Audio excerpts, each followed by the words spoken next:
देखिए, लगातार इन खबर पर आप अपडेट देख रहे हैं और अपडेट में कोई बदलाव नहीं है। 50 सीटों के साथ जो रुझान आ रहे हैं वो रुझान बताते हैं कि अभी तक का जो खेल है वो पूरी तरह से बीजेपी के पक्ष में है।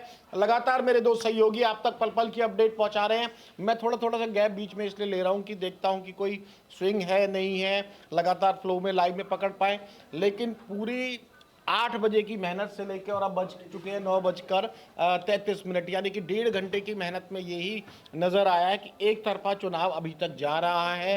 बहुत बड़ा बदलाव अगर नहीं हुआ तो बहुत शुरुआत में कहना भी मुझे लगता है कि इस बार बहुत जल्दी हम कहते नहीं है इस बात को, लेकिन इस बार कहना सेफ लग रहा है कि अब तो ऐसा लग रहा है मार्जिन जिस तरह से है और 50 सीटों पर जो बढ़त है, हाँ। अब मुझे लगता नहीं है कि बहुत ज्यादा कोई बदलाव होगा। हालांकि ये शुरुआती हम चीजें कह रहे हैं, लेकिन अब करीब करीब 1.5 घंटे के खेल के बाद मार्जिन ऐसा है। अगर टफ फाइट होती, आपस में दिख रही होती तो कहते तो ये कहना देखिए सेफ है। रुझानों में केजरीवाल नई दिल्ली सीट पर 74 वोट से पीछे चल रहे हैं। मतलब 74 से 74 पे तो आए, लेकिन हाँ। बिल्कुल। और बीजेपी के प्रवेश वर्मा आगे तो आगे कुछ रिकवरी हुई है। देखिए मोनिका और सोनू, मेरा दोनों से आप लोगों से सवाल है, क्या ये कहना सेफ रहेगा कि अब पूरी तरह से दिल्ली में लग रहा है कि बीजेपी की सरकार आ रही है? देखिए अब जिस तरीके से वोट ऑफ मार्जिन या फिर सीट्स ऑफ मार्जिन का आप देख रहे हैं, यहाँ पे डिफरेंस हम देख रहे हैं, लगातार यही लग रहा है कि बीजेपी एक कंफर्टेबल विन की तरफ जा सकती है। हालांकि अभी बहुत ज्यादा राउंड्स नहीं हुए हैं, अभी खाली 1 या 2 राउंड ही कई काउंटिंग सेंटर्स पर हुए हैं।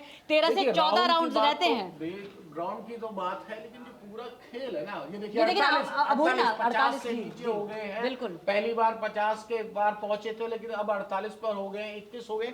लेकिन देखो बात क्या है ना, अब अगर जो फाइट होती है शुरुआती रुझानों का जो है, थोड़ी तो पिक्चर दिखती है। ये कोई एग्जिट पोल तो है नहीं, ये तो शुरुआती रुझान है। काउंटिंग शुरू हो चुकी है और काउंटिंग के बाद मुझे जो डिफरेंस लग रहा है, ये अगर 30 और 40 होता तो शायद कह सकते थे कि कोई फेरबदल हो सकता है। ये डबल से भी ज्यादा का मार्जिन है, 48 भी है तो उनके सिर्फ लेकिन थोड़ा सा हमें मुझे लगता है इंतजार करना चाहिए। कई बार जब पेटियां खुलती है ना, इलेक्शन कमीशन ही करेगा। सरकार के अलावा हमारे पास तो कोई साधन भी नहीं है। कौन से क्षेत्र से ज्यादा वोट आएंगे, क्योंकि देखिए कई जगह हम जैसे बात करते हैं इनका वोट शेयर है, एक पर्टिकुलर वोट शेयर है जो आम आदमी पार्टी के साथ जाता है। लेकिन अगर ऐसी सीट पे रहा तो डेफिनेटली वो कहीं ना कहीं स्विंग होता हुआ जाएगा। आप दोनों की बात बिल्कुल ठीक है। मैं क्या कहना चाह रहा हूँ, मैं ये कहना चाह रहा हूँ कि 22 को 2 से मल्टीप्लाई कर ले, यानी कि डबल का आंकड़ा निकालें, वो भी 44 पहुंचता है।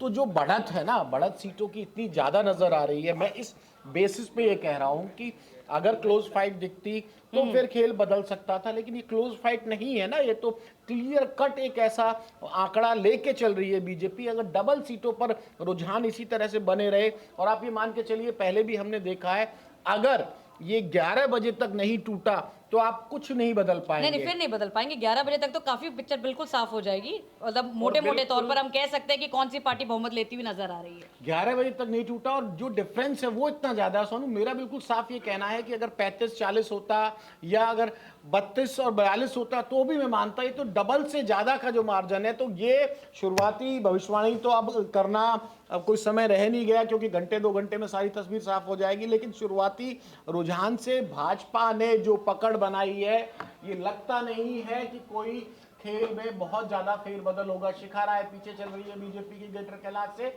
सौरभ भारद्वाज के तौर पर एक अच्छी खबर आम आदमी पार्टी के लिए, सौरभ भारद्वाज आगे चल रहे हैं और लगातार आगे चल रहे हैं।